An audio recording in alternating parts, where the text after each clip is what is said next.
black and white. Not a half-hearted maybe, a commitment to the fundamental principles of photography without compromise. Focused on the essentials: light, contrast, composition. It is an entirely unique and timeless art for those who choose. Masterpieces of light, distinctive and with a soul. Sometimes relentlessly glaring, sometimes gently embraced. Hidden details shift into focus. The obvious disappears. Nuances take on meaning. Tangible genuineness in every tone. Brilliantly sharp, flowing, strong. Harmoniously composed. Black and white. Leica M11 Monochrome. A symphony of light and shadow.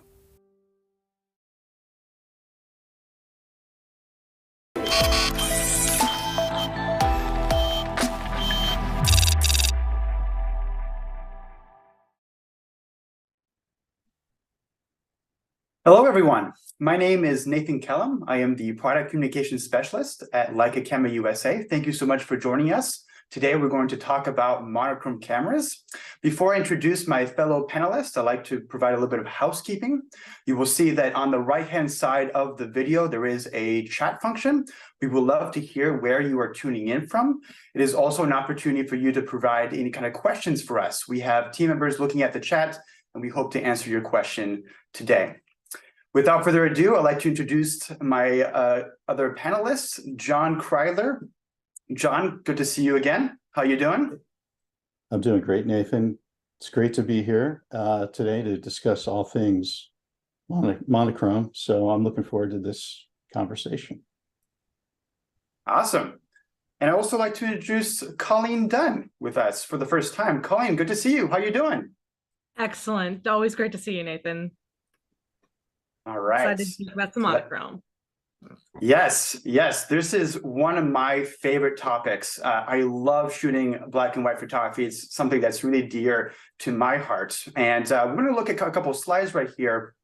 One of the most exciting things about Leica and black and white photography is that we offer a diversity of tools available to each individual customer. We have film cameras, digital cameras, cameras with autofocus, cameras that are manual focus only. So as we begin this conversation, I would like to guide the viewers here through the history of black and white photography when it comes to Leica, starting at a time where black and white photography was the only option available to photographers. John, would you like to guide us through the timeline? Sure, it'd be my pleasure. Thanks, Nathan. So in 1925, it was an interesting time at Leica. Oscar Barnack and Dr. Max Barrick had probably been developing what would be the Leica 1 for almost 10 years.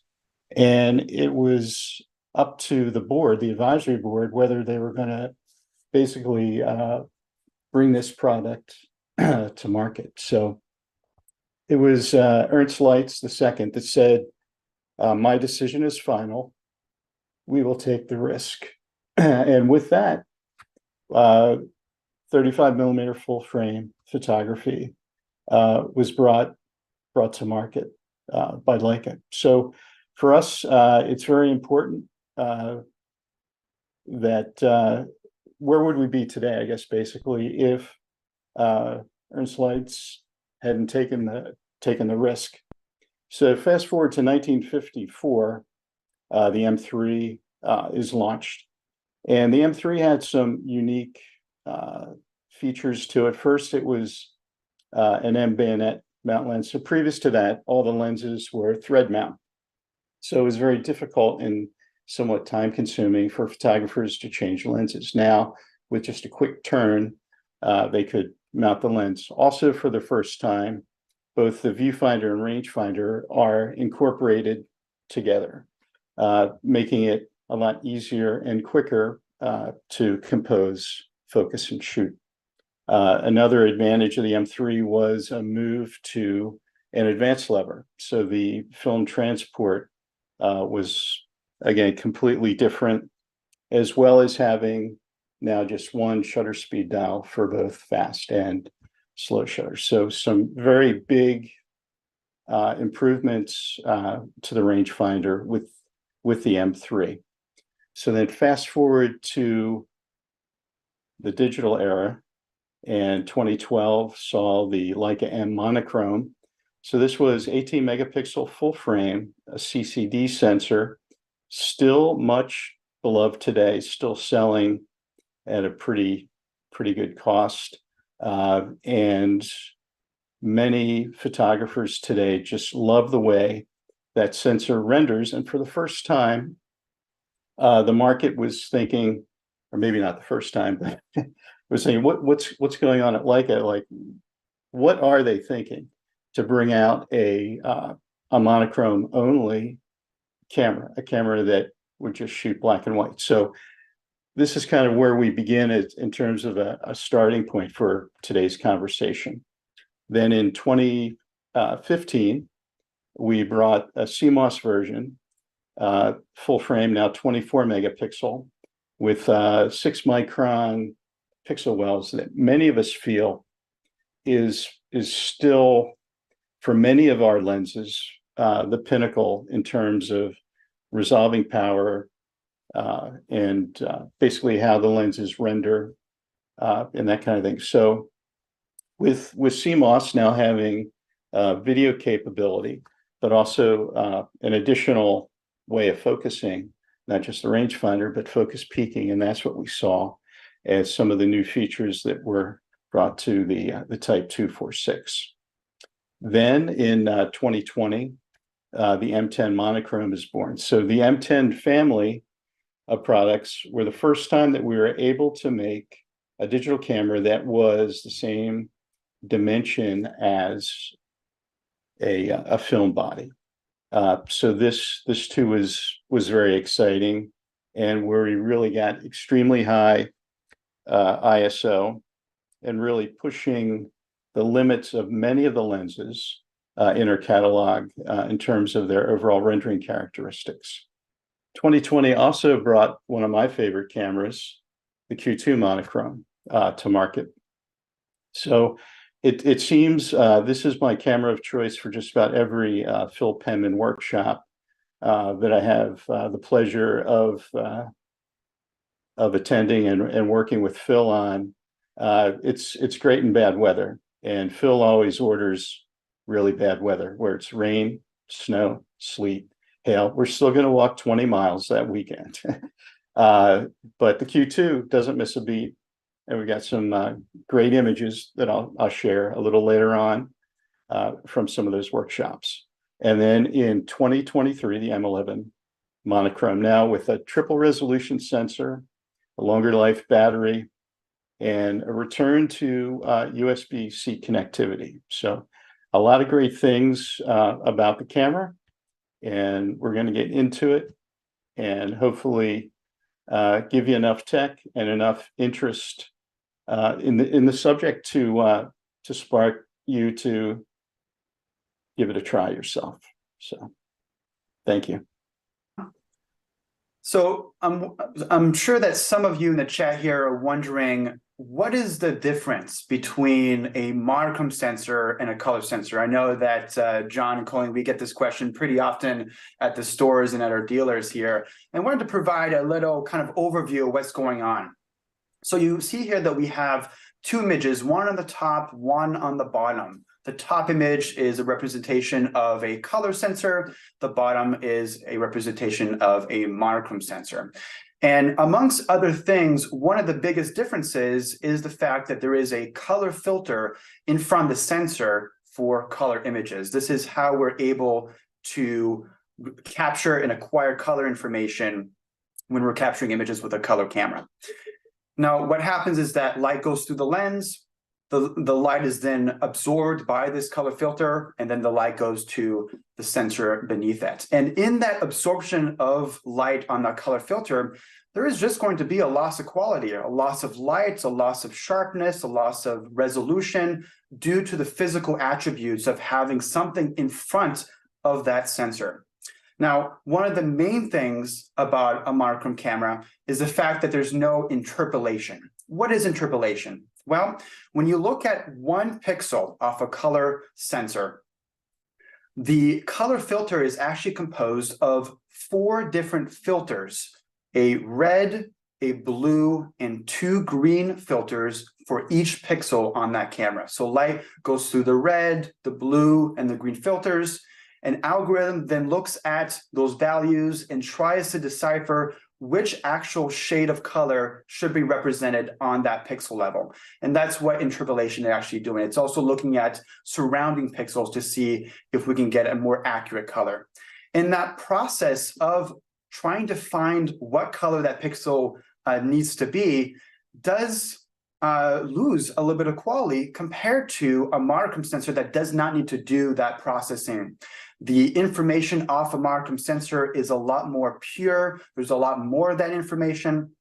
And this is where we're going to see these extra benefits right here. So another extra benefit is because there's no filter in front of the sensor, the camera can acquire 2 times more light compared to a color sensor. So at any given moment, the monochrome version of a camera can always see 2 times more light. You can actually see this for those who are familiar with the M11 and the M11 monochrome. The base ISO of the M11 is 64. The base ISO for the M11 monochrome is 125, so just about twice as much right there. You'll see that because of that increased amount of light, there's also a much better signal to noise ratio. We'll talk about this in just a moment, but you will see that the noise on monochrome cameras is far less pertinent than on color cameras. You will also see that because there's no filter, we get more clarity, more resolution out of these incredible lenses that Leica offers. Better dynamic range as well, because there is no processing. The information, again, is a lot more pure than on a color camera. Higher levels of sharpness, especially with our APO lenses, which are incredibly sharp to start with. And finally, monochrome sensors, because again, there's no filter, allow for a more purist look as far as the characteristics of the lens that we're using. So if you're using, for example, a Nautilus, such as the 1.2 that we were talking about last week, you will see more of that characteristics and those characteristics are not muddied by the color sensor, the color filter in front of the sensor. So John and Colleen, let's talk about some of these differences, starting with 2 times more light. Now, there's been a lot of comments. I'd love to hear your thoughts from customers saying, wow, with monochrome cameras, I can see at night for the first time. And if you combine it with lenses like the Nautilus or Summilux lenses, or even our Monochrome lenses right here, you can see that these sensors combined with these lenses allow for a lot of really interesting nighttime photography. Colleen, I would love to hear your thoughts on shooting with a monochrome camera, and especially shooting with a monochrome camera in these very dark and even maybe total dark situations. How has it been your experience with these cameras? Yeah, I find that I'm just always so stunned at the results. One of the things that I love about it is that in traditional color photography, you really don't have the ability to have that low light performance nearly as well. And so I'll walk into some shooting situations and just completely be blown away that I actually get usable images when there's just almost no light. Like in that image we were just showing before, all you can see is the light from the city. And it's just lovely how you can even see the interior of the plane illuminated by what's going on outside. And that is just, I mean, trying to do that on a color camera would never work. It'd be very challenging indeed. It was one of the shots that really unlocked something new in me as far as shooting with the M11 monochrome. One of the things that we have talked about for the M11 monochrome is the new backside illuminated sensor. And having that extra technology available to you allows for even further shooting in situations that are even darker than ever before. I believe, Colleen, this is your shot here at a bar. Could you talk a little bit about the environment that you're in, and what kind of lighting are we looking at right now? Oh man, that's the ever lovely ambient, almost no light in a restaurant, so you can't really see your food, kind of lighting. And so it was. I was sitting there, and it was. I mean, it was pretty dark, in all honesty, and I was just blown away at how I was able to get all the highlights and then really be able to drill in the details on that wine glass. It's just so so crisp. I love the bokeh on that lens too. I love the out of focus part that helps with the composition with monochrome photography. We'll talk more about composition with monochromes in just a moment. But first, some more images here. Shots on the left here by John and on the right by Colleen. John, can you talk a little bit more with your experience with the Q2 monochrome? This is a camera that has autofocus, but also has stabilization, which I'm sure helps in these situations. Well, it definitely does. So this was on the end of, I think, day one of Phil Penman in New York, kind of walking back from Central Park into Midtown, and just what's so magical, I think, about monochrome is the tonal range that these cameras can capture. As well as long as you don't blow out the highlights. To me, the highlights really come alive and really add another dimension to how the lens renders that you don't pay attention to as much with a color image. So for me, image stabilization just makes it a lot easier to get great images. Basically, both the Q2 monochrome and M11 monochrome, I would easily shoot at 25,000 ISO and not really have an issue with it. It's just yeah. I mean, it's incredible. You look at tonal range and values, gray values across the board, and everything is pretty much right, is right there. So as long as you're careful about the highlights. And we'll talk a little more about this as well, but I love the abstract nature of that shot, Colleen, you have on the right. Is that the Seattle Center? Is that I believe it's a museum of music or something like that? The Museum of Pop Culture, MoPop, is actually pop culture, indeed. Yes. Yeah, and so if you want to go, there's a great Jimi Hendrix exhibit, Nirvana. They do kind of different stuff, but the exterior of the building is just such a fascinating thing for me. It has so much texture. It's all these metal panels that have been kind of put together. There is actually, on this side of the building, it is actually all grayscale anyway. It's a silver exterior, but on other parts of the building, there's holographic colors and all kinds of different stuff. There was actually only one street lamp about 50 feet away from where I was standing when I took that image. And so all of the light that's being reflected off of the side of the building is from that single lamp. And so you can see how it's so directional. I really loved just how, because of the way that the different metal pieces kind of connected together and the actual just really bizarre shape of the building, it just turned it into something you could have that, you could imagine that to be almost anything if you wanted to.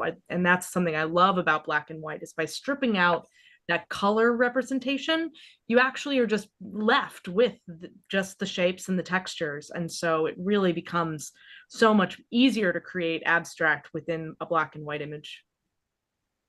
Absolutely. I love the fact that because of, we get distracted very easily by color and how beautiful the color is. And other elements of photography like texture and geometry and leading lines maybe take a backseat just because we're so into the color. But black and white photography allows you to go deeper into those elements of photography. And I think that this is a wonderful example of that. And we have another shot here, shot at night, some architectural photography. Colleen, I believe this is your shot as well. Do you mind sharing a little bit more about this shot? So the funny story about this shot is that I was driving around Seattle. This is over by Capitol Hill, and I just had the Q2 monochrome on the seat next to me, and I saw this building and there was a light just behind my car, I literally just pulled over to the side of the road, rolled down my window and shot it out the window. But it just, I loved how soft the tonality was on this. The one street lamp that's in that area really just allowed for that kind of isolated lighting on the garage. But then there was all just the natural ambient glow around because it's a big city. So there's still like ambient light from elsewhere. And I was able to really draw that out. I didn't even have to go that high on the ISO, and it was just really beautiful how that worked. I love that. That's a great shot. And we have this shot as well. This is a shot that I took after going to a party, and I noticed that the word house wasn't illuminated, and yet I can capture this shot. So I wasn't able to see the letters of the word house with my naked eye. And when I took an image, I was able to see that when I brought the image back up, the light from the surrounding letters was able to illuminate the word house. And this speaks to the dynamic range and the ability to shoot in very low light.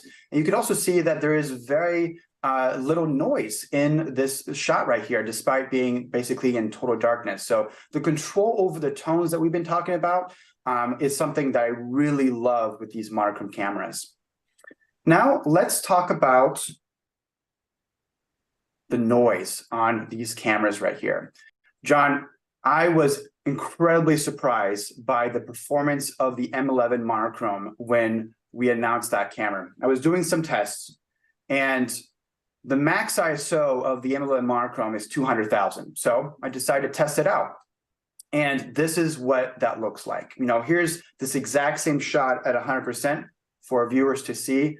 The control over the noise is just absolutely incredible. The benefit of having more light hitting that sensor, not having a color filter in front, having a backside illuminated technology on top of that really allows some really incredible work.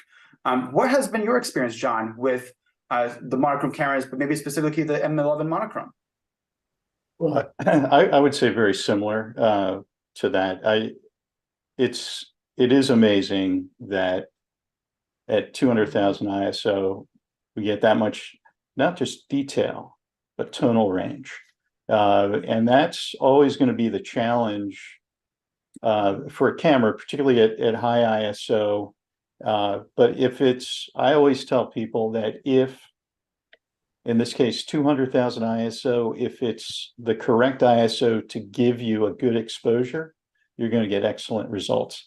And for me, it's really hard to call it noise anymore. I think we ought to eliminate noise from our vocabulary and just call it digital grain. How do you feel about that, Nathan? I like that word because, you know, the noise that we see here, I found it to be very organic. It looks a lot like film grain. You know, I'm not the biggest fan of comparing the two because they are different mediums, but this would be the closest that you can get to film grain on a digital camera because, again, of those attributes of a monochrome sensor. Another thing that I discovered is that because you can go so far high in the ISOs with a monochrome camera, that noise, that film grain, that the digital grain that we're talking about here, for me could be an added attribute to your images. Maybe some images work better with a little bit of extra texture, extra little bit of noise there.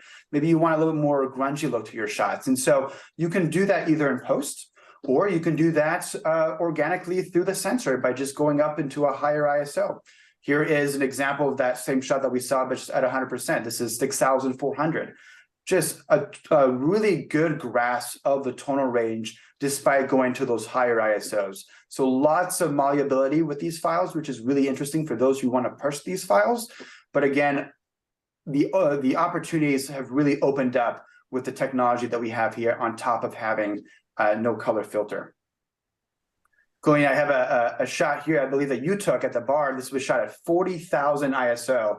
And this is the grain that I was talking about. I feel like this is the perfect environment for that kind of grungy look, that kind of rough look to the images. Absolutely. I think that this is where there is a bit of grain, especially when we are able to zoom in a little bit. I know that's on one of the next slides, but I love it. I think that it just there's some texture there, but there's so much information. You can see his face, even though it's in complete shadow. This is obviously a pool table. It obviously only has the one overhead light, and that's it. And yeah, I just loved how it just reduced everything to the texture, was able to just use those leading lines, and it just works. My friends often tell me that I make them look cooler than they actually are. I love that. That's awesome. Here's another example at 10,000 ISO. Again, so, if you can take images at 10,000 ISO, and this is what it looks like, I mean, the sky's the limit at this point. As some of you know, shooting in museums can be very challenging, can be very dark. The lighting might not hit exactly where you want. And so having the possibility to go to a higher ISO when needed and still have that kind of a clean look is really, really desirable. I'm sure there's a lot of people in the chat there thinking about the newest technologies in post-production where noise reduction or denoise are tools that we are able to use. But one of the things that I tell customers is that at the end of the day, you are still working off a file. If your file is pretty clean to start with, that denoise process will be that much better for your final output. All right, let's talk a little bit about resolution. So John and Colleen, as you may know, when you compare an M11 camera to an M11 monochrome, for example, both of these cameras have 60 megapixels, but because there's that removal of the filter on the M11 monochrome, you're just going to get a lot more of that resolution, a lot more of that sharpness, a lot more of that detail with our amazing lenses here. And this is really important, especially if your subject has a lot of texture to offer. You can really see how these lenses perform when you go to 100%. To see just the incredible amounts of detail that these lenses provide. You can also see very clearly where the depth of field begins and where it ends. The sharpness is at 100% on that rope at the bottom of the frame there. And as the rope goes into the boat, you can start to see the beginnings of that depth of field. And having that much resolution in your file to explore the intricacies of the lens design is something that I personally really love to see. But this can be used for any kind of photography, pet photography, people. I love this shot, Colleen. This is one of my favorite shots for you that you provided me. And so much detail in the eye. You can see the reflection of the window in the dog's eye. And this was, I'm guessing, using autofocus with the Q2 monochrome. It was. I was so happy when I got this shot. He is a very good boy. And so but you can just see the absolute clarity there on the eye. It was really incredible. And this was actually before we upgraded the Q2 monochrome's focusing abilities. And so we've added firmware since this one. This is actually a fairly old shot. But I just love how the really shallow depth of field allowed me to highlight that, like, that anxiety, the desperation, like, please just give me the treat, just please give me the treat. It was just such an adorable moment, and I was so glad that the camera kept up to be able to capture it.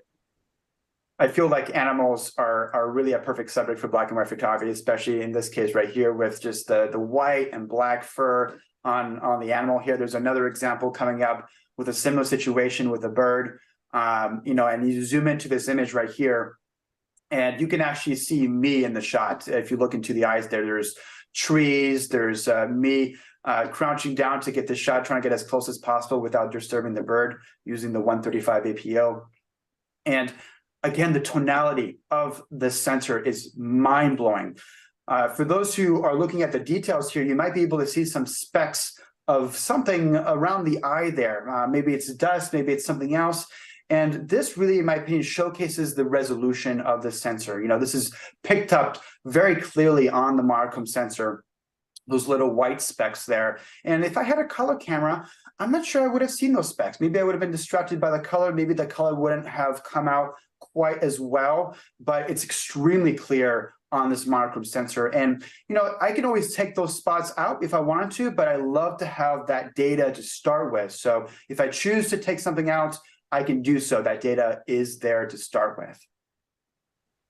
Here's some other images with different setups here. We have an image here on the left with somebody jumping over what looks like a boulder. And what was really surprising for me in the shot is as you zoom in, you can see raindrops. Colleen, I believe this is your shot as well. Can you tell us a little bit more about the situation? Yeah, so it was a beautiful day out in Colorado. This is at the Garden of the Gods, and it was, I mean, just absolutely stunning for most of the time that we were there. But then all of a sudden, right before we left, a couple of my friends were climbing up on top of the rocks, and it started to rain. And so you can literally see the raindrops reflected from in between his body and the lens. And I think I was more nervous for him to make this jump than he was, but I was just so stunned at how I was able to, because in the original file from this, he was completely black. There was almost no information in the sky, and I was able to use the absolute monstrous amount of dynamic range that's there to bring it all back to a place where you could see both. And so it was really amazing to me to be able to get in such a challenging backlit situation. I mean, if we zoom in close enough, you can see his face. And so it's pretty amazing. That's so incredible. Yeah. And the fact that, I think the capture of the raindrops, the light hitting that water, that's a monochrome shot right there. I don't think that you would be able to see that quite as clear with a color shot, or you just would be distracted by something else, but that really comes out so nicely in this shot right here. There's another zoomed in version of the shot next to it with the flowers. I believe this was with the 58 PO. You can see the contrast on that lens, but just, seeing that much sharpness coming off the lens with the monochrome sensor and diving into that shot, exploring the little intricacies of that shot is something I love to do. And I'm sure that you, Colleen and John, love to do that as well. Yeah, I love this image because you almost feel like you can cut yourself on those flowers. They're so sharp. Yes, indeed. And something similar in this shot right here. As we zoom in, every part of the little hairs, either on the hand or on the head or in the beard, are perfectly rendered with this monochrome camera. I also love the tonality. I mean, it's just very clear how light is bouncing around the situation right here around my subjects. The detail, I mean, you can see individual eyelashes looking into the viewpiece of that binocular. It's just a joy to explore these images with this much resolution. Let's talk about dynamic range a little bit. So as cameras come out, technology gets better and better, but inherently monochrome sensors will have a little bit more dynamic range than their color counterparts. And when I tested the M11 monochrome for the first time, I really wanted to push this camera to see how far we could go when it comes to dynamic range. So I did a test that I've never done before, which is purposely underexpose an image by 6 stops. And the goal would be to bring back that image to a normal value through post-processing to see what kind of noise would appear and where that noise would appear. So what I decided to do is form a little still life with a black drape underneath it. This is the same shot moved up 6 stops in post. And you can see that when you zoom in even further to 100%, there is no noise, even in the darkest parts of the image. The camera understands black as a value. This is a black matte underneath the still life here, and that is correctly captured. There is virtually no noise when you zoom in. You have to go to 200% or 300% to really see the beginnings of noise, especially when you're shooting at the base ISO of 125. Colleen, you shared an image right here that I really love. This is a perfect example of the dynamic range of the Q2 monochrome in this case right here. I was fairly normal situations that we face really often for landscape photographers. Can you tell us about this situation here? Yeah, so I was in Utah. This is just outside the entrance to Arches, and I grabbed the shot. The sky was just so gorgeous, and there's this beautiful valley down there. And so I snapped the shot, exposed for the highlights always, and I thought I missed the shot. But then, with a little bit of post-processing, and this probably took just a slight bit more than what I would typically do, but you can see all of that information was there. I didn't lose anything. There was absolutely all of that dynamic range, all of that beautiful dappled light as it was coming through the clouds, and you were really able to see the exact situation that I was in. And so it's just amazing to me sometimes how you can sometimes look at the back of the camera and think that you missed the shot, but man, is there so much information there. There's so much shadow detail, and what John said was totally correct, where it is advised to expose for the highlights, like you just said, Colleen. We actually introduced highlight weighted metering on some of our monochrome cameras, and it's specifically for this. As you may know, it is possible, and it's very easy, I would say, to clip the highlights, because white is a value on this camera. There's no way to retrieve that. There's no color information to help to retrieve that. And so all of the information, a lot of the dynamic range is going to be in those shadow areas. So you might find yourself in a situation in which, like you said, Colleen, you look at the back of the screen and you're like, wow, I missed it.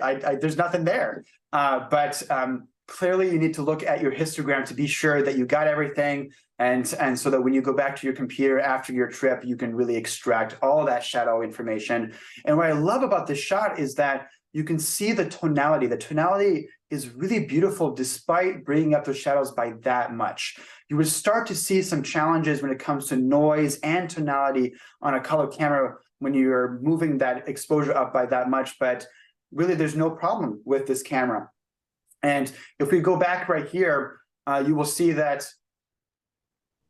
what you did right here looks like you just changed the shadows, right? The highlights stay the same, and it's only the shadow detail that you brought up. So again, a ton of dynamic range on these cameras to allow you to achieve these kinds of shots.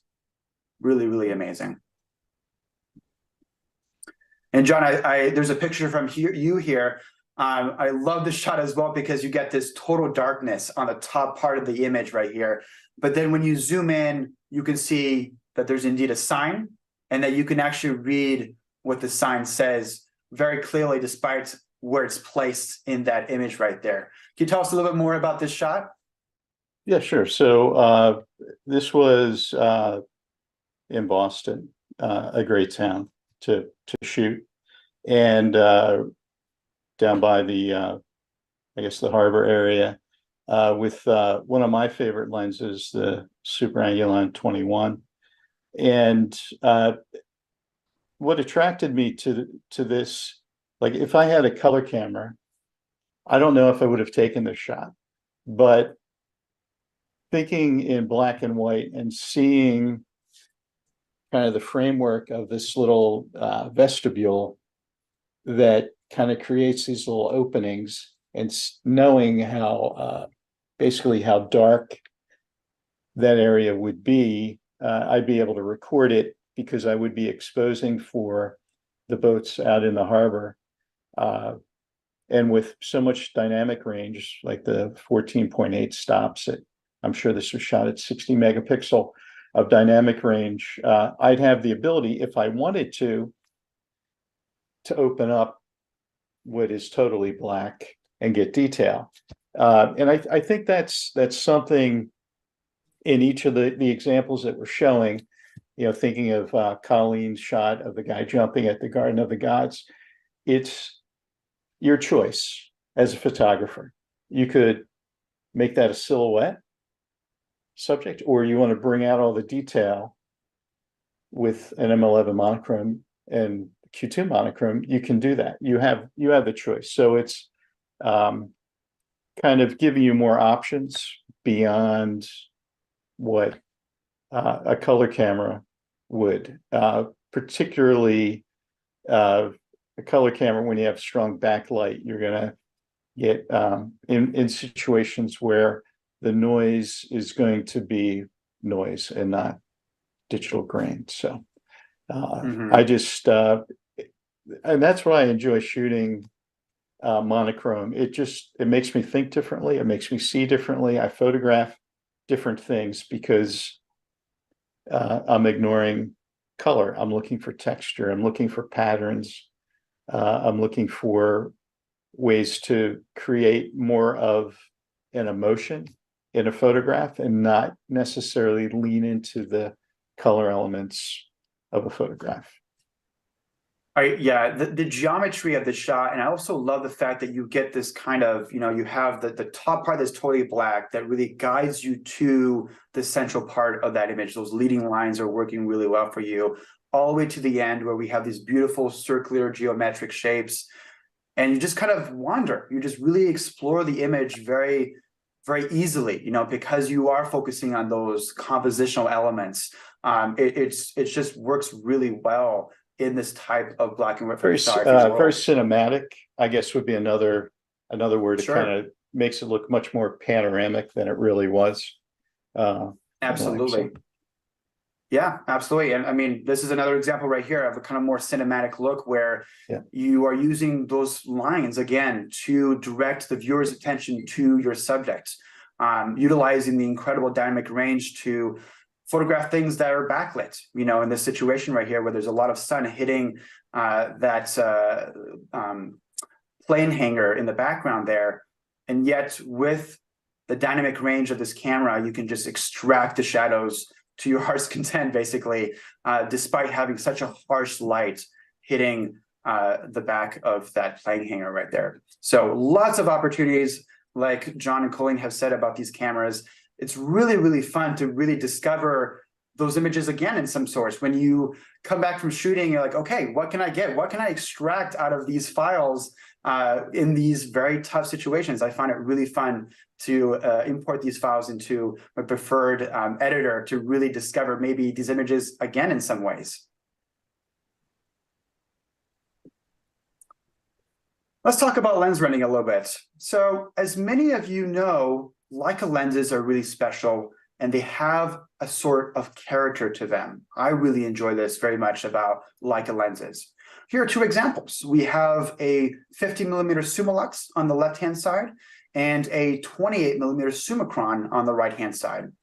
And as we dive into the details of both of these shots, you will see that despite these lenses being shot wide open, they do look different. And so you will maybe want to use a Summilux lens to showcase this beautiful smooth tonality that these lenses provide. Smooth background, smooth bokeh, but also smooth tonality on the skin tones. You can see very clearly how light is gently bouncing off the light source and onto the subject's face, which is a little bit different than how the Summicron lenses render, which is maybe a little more contrasty, a little more harsh. Attributes of the bokeh are going to be a little bit different as well. You can see there's a little bit of flare on that Summicron 20mm bokeh right there, which I really enjoy. You will also see attributes like the sharpness and the contrast on the shirt of my subject right there. Perfectly sharp, perfectly clear. You can see every little thread in on the shirt right there. So again, different renderings for different situations, depending on who you are as a photographer, what subject matter you like to shoot. John, this is a shot that you sent over from the Noctilux. I know that this is one of your favorite lenses. Speaking about cinematic, this is cinema right here, right? It's like the depth of field is so well translated with the monochrome sensor with this incredible lens.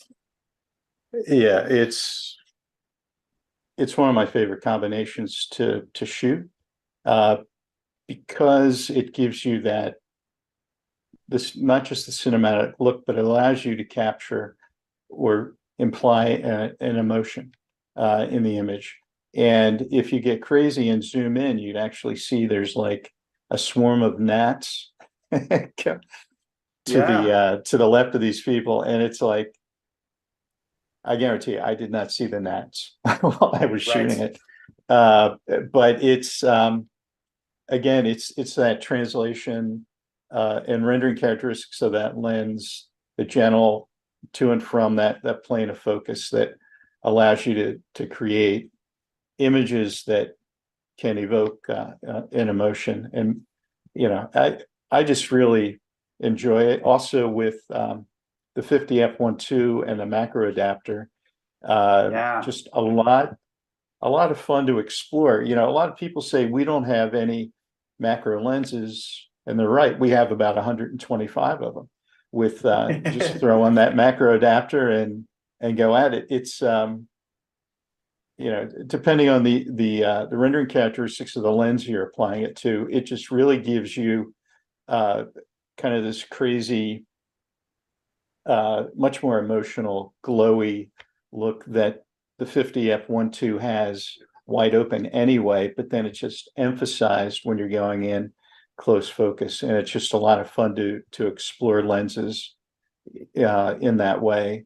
And then here with the 21 Super Elmar, again, just showcasing how sharp that lens is, and I've got texture on the wall. I can count the rungs in the fire escape, and again another just dark. I guess tonal range is what the word I'm struggling to find. Is you just see an excellent range of tones in all these images. Yeah. And again, it's up to you in post how to bring that out. I could have darkened both sides, and then you would have seen more of the sky and the sign. But to me, I like the texture of the wall on the right, and how much detail and sharpness is there. So Absolutely. And I think this is also really well translated with the 50 APO. I see a question from the chat here, which is from Ellen. What are everyone's go-to lens for the monochrome camera? Colleen, I believe this is your shot right here. Is the 50 your go-to lens for monochrome cameras? Oh my gosh, the 50 APO is just a dream to work with, and it's the best combination that I've ever had. It was when it was released very close to the M9 monochrome, the M monochrome. And when that lens was released, it was such a high performance lens. And Peter Carby even said that this lens was specifically designed for monochrome cameras because of the attributes that we're talking about today: higher resolution, more dynamic range. We needed a lens that was able to really take advantage of this monochrome sensor. And the 50 APO is one of them for sure. Love this shot. Love the contrast coming off that lens. Beautiful. Yeah. And another shot with the 50 APO as well. Again, that contrast comes in really nicely at 5.6 with this lens. Perfect for this particular subject matter, the roughness. Black and white photography can come in very different forms. And I love how there is, like we said, a diversity of lenses available to us, but also different ways for you to edit these shots for you to accomplish your vision. Really beautiful stuff. So, John, let's talk a little bit about some of the questions that we hear from customers regarding monochrome cameras. And I think that one of the questions we hear the most is, what is the difference between shooting with a color camera and transforming that image into black and white compared to a native black and white image? This is a totally reasonable question to ask. And I have a couple of examples right here. We have one shot with the M11 and another shot taken with the M11 monochrome. I'm going to ask the chat if they would be able to answer which image they think is the monochrome image and which image they think is the M11 image. So I'll zoom in for you to see some details. We'll wait a couple moments for people to write in the chat. And please keep in mind some of the attributes of a monochrome camera. So twice as much light, more dynamic range, better noise performance, better tonality. Which of these two shots is the monochrome?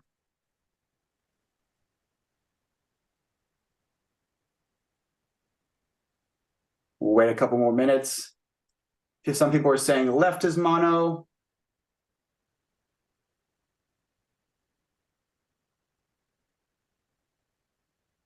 Some people are saying right is mono. Should we provide the answer? No. No answers.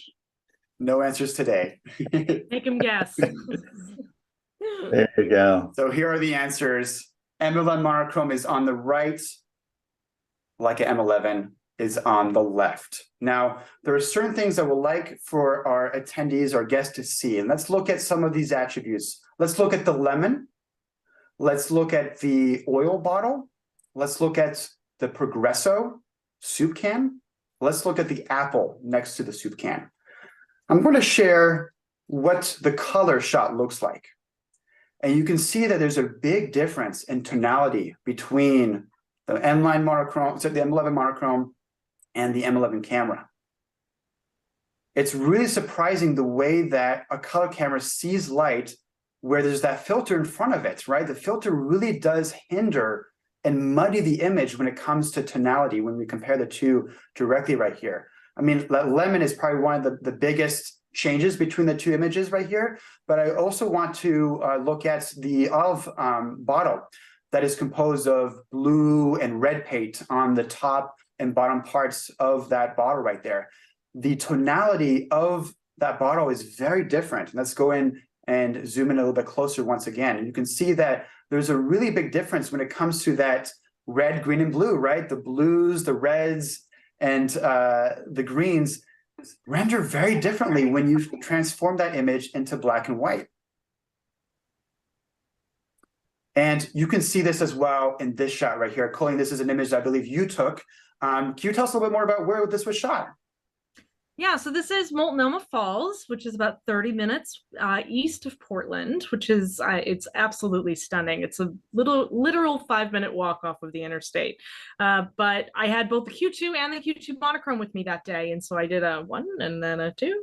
And I matched up the technical specs. So these are both shot wide open at f1.7, although with the additional light that you get out of the monochrome, there was some different exposures on the other ends of the triangle. But I love how you can just see there's so much more tonality range. If you focus on, say, for example, the waterfall, on the monochrome image, you can see just how much brighter that is than it is on the conversion. Also, the details in the tree and in the leaves, there's so much better kind of tonality and so much a broader range of those tones in the monochrome file than there is in the color. Absolutely. I mean, some might equate that to contrast, but I think it equates to dynamic range. There's just, you know, the image on the from the Q2 might look a little bit better because of the contrast right there. But if you want to take that out, that would be very challenging. It's very easy to add contrast to a black and white image. It's a lot harder to try to take that out of the shot. So when you're starting with more tonality, more room to play with, it just allows you to do your vision a little bit better because you have more room to play with. Here's another example, just getting a little bit closer to some of those details right there. And as Colleen, you just said, there is a difference in exposure. The Q2 camera was ISO 100 and the Q2 monochrome was 4 stops more light. And with my eyes right here looking at the screen, I don't see any more noise on one or the other. So that's a proof of the performance of that Q2 monochrome compared to the Q2. You just can go to those higher ISOs if you wanted to and get more tonality out of that file. It's really, really incredible. Not to say that the Q2 conversion looks bad in any way. It's a beautiful file. The files coming out of both of these cameras are beautiful. But if you are dedicated to black and white photography and you want the most out of black and white photography, there is no other option than going with a dedicated monochrome sensor that just sees values of luminosity. I should also mention that the monochrome file is actually unedited. There's actually no additional edits on those files at all. That's straight out of camera. That's incredible. That really showcases the power of that file. Wow. Love that. Another question we get is, do we have any recommendations when shooting with a monochrome camera? Any special things to think about that may be different with a color camera? And one of the tips that I provide, which is something I shared a little bit earlier in the presentation, is to expose for your highlights, especially if your subject matter is wearing a white shirt, for example. You want to retain those details. If the image starts to clip, if there's an overexposure, you can't bring that back. So I tend to shoot underexposed by at least a stop, sometimes 2, sometimes 3. As we saw with the M11 monochrome, you can go to 6 if you wanted to. But that is one of the key things that I always share. And yes, the files on the back of the screen, when you look at the back of the camera, might not look like the final outputs, but check your histogram. Your histogram is going to give you a better idea of what's going on so that when you do some post-processing, and it is true that with monochrome files, you do have to do a little bit of work to it because the files come out really flat because of the dynamic range. You want to go into those files and really fine tune them to get these kinds of results. Here's a shot from John here with the Notflux again, and we've been talking a little bit about, you know, controlling those highlights and using highlight weighted metering. John, can you tell us a little bit more about this situation right here? Were you using a flash for this particular shot? No flash. It's just natural light, and it was kind of, it was dim in the house, but the window light was really very bright, like late afternoon, kind of coming in. So I use, normally when I'm shooting the monochrome, right, Q2 or M11 monochrome, I'm using highlight weighted metering. I think this was still a third under, but the detail in the hat, you know, the highlight in the hat, all that's retained in there. And of course, with my favorite lens, Noctilux 75, just how the light translates and that lens renders that sensor. It's just really, really pretty. And again, I like a little bit of drama in the exposure, but you could bring up some of that shadow detail to see more of, I guess it would be the right side of the face. But I kind of like it the way it is and how it kind of forms, that shadow kind of forms and just basically creates the shape. So it's to me, it's just a lot of fun shooting that way and shooting that, particularly that camera and lens combination. Really gets I totally agree with you, John. I mean, the Notflux lens. It's something everyone should buy. Go out today, just buy it.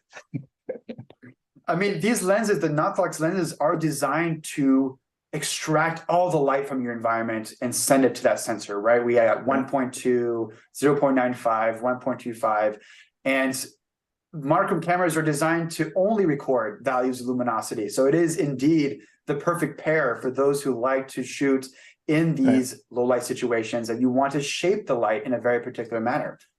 Yeah. I'm sure this is something you've been thinking about as well, Colleen, with this shot. This is a very dynamic shot here. It looks like it's Elliott Bay bookstore here in Seattle, and hard light hitting white pages and books. How do you deal with that situation? You know, it seems like you were using highlight weighted metering for this as well. This actually is old enough that that's just how I exposed it. So we hadn't introduced the highlight weighted metering with this one, although I would have really appreciated it to save me a few of the other shots that I had to take to get this one. But I love how the skylight just kind of illuminates that one section of books, and you're left to the ambient light, which is fairly dark in the rest of the shop. But you haven't lost anything. You could literally drill in at any point on this and read the names of the books off the spines. And you can see the people standing in kind of the shadows over to the left side of the image. And there's so much information there. And so I loved how, because there was so much dynamic range, I was able to create this.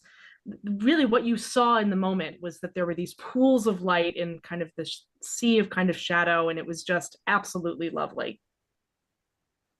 Beautiful, beautiful work.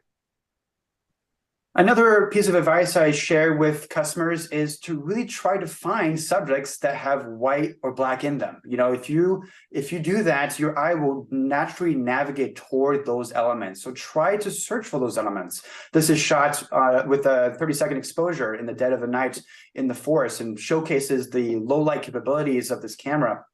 But if you find those subjects that already are white, like the books that you were talking about, Colleen, or in this case, this card right here, this is just a really easy way to get started with black and white photography. And as we discussed as a team, leading lines, geometry, texture, when those elements really are in front of you, in front of the camera, this is the time to bring the monochrome camera. This is where these cameras really, really shine. Directing your eye, directing your viewer's eye into exactly where you want, utilizing the environment to tell a different kind of story. Again, without color, without just talking about texture, contrast, light, shadow, leading lines, geometry. It's just a completely different world. and it's really, really fun to explore. In my experience, when you shoot with these cameras, you become a better photographer. Because you're looking at different elements within monochrome photography, and because you're focusing on different attributes, when you come back to color, I find myself to be a better photographer because I'm considering color, but also all the elements I was considering with my black and white photography work. John and Colleen, has that been your experience as well? Yeah, definitely. It really sharpens your skills on composition and, like I had mentioned earlier, just really seeing differently.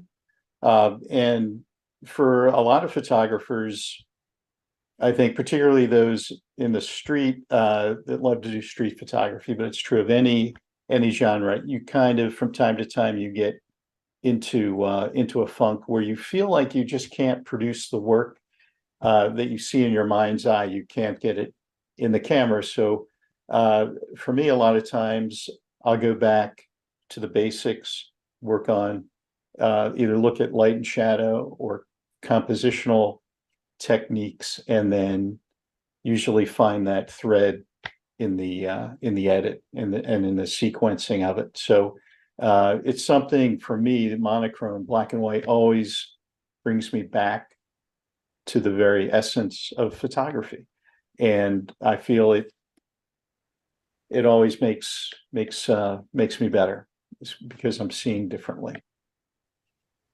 Chloe, what are your thoughts? What has been your experience? Yeah, I mean, there's a reason why if you take any kind of class for photography, they're almost always going to start you out with black and white imagery. And it's because of the way that it requires you to focus on that composition, the texture, thinking about what's in your image, making those constantly, oh man, the word just escaped me. The important choices that you have to make about putting what's in the image and what's not in the image. I agree. I think it makes you a better photographer to shoot with black and white. I think you really should have to do just black and white photography for at least a year at some point during your journey, because it takes a different kind of eye, it takes a different kind of skill set. And every time I shoot with one of my monochrome cameras, I find myself shooting differently when I go to pick up another one of our line. And so I think about it differently, I look at it differently, and it just makes me better. Yeah, I feel like it's a similar situation for all of us. It's a great way to, when people come to the store and say, I'm looking for a new camera, I'm looking for inspiration, monochrome cameras is always number one on that list. It's just a really great way to get into why you like photography, what intrigues you about it, how do you think of the world, how do you look at the world, how do you witness the world. It brings it back down to the essentials, which is something that Leica is all about. And it makes a lot of sense for us to make these monochrome cameras because of the history, but because of the way that we want people to shoot, people to discover the world around them. Having tools that allows you to see the world differently is something that we really care about. We have time for one last question here from Paul. If there are no color channels, what are the differences in file size between the M11 and the M11 monochrome camera?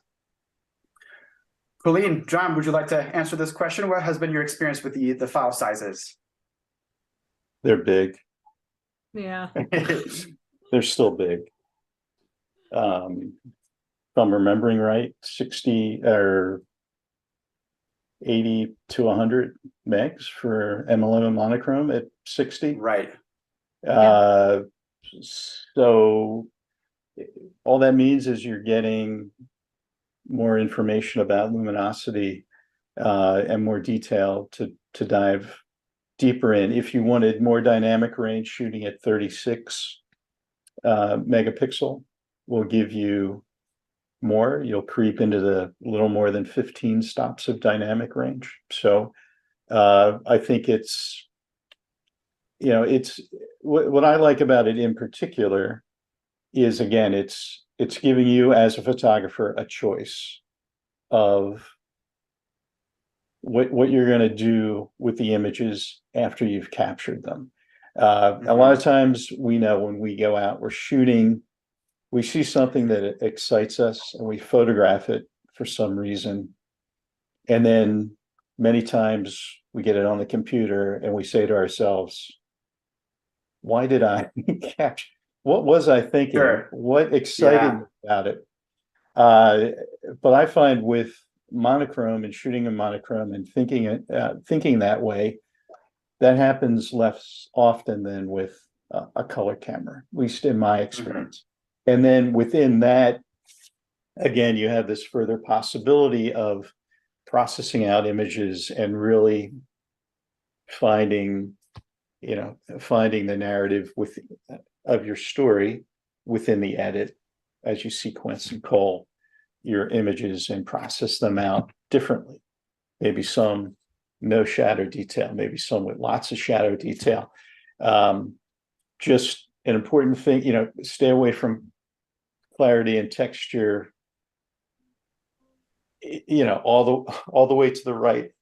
It's I often say that when you're processing out files and you look at something and you move that clarity or texture slider all the way to the right, it looks good in the moment, but later you'll regret it. Kind of like eating that bag of Oreo cookies. In the moment it is so good, but soon not so good. So I don't know, John. I never really regret the Oreos.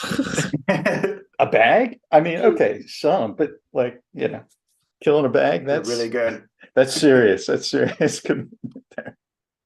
And in my experience, the file sizes, like what John said, is about 20 megs less than, so if the M11 is, 100 megs, the monochrome version is 80. If it's 90, it's 70, that kind of situation. But something to consider with this is that with the M11, we're looking at color information and luminosity values at the same time with all that data.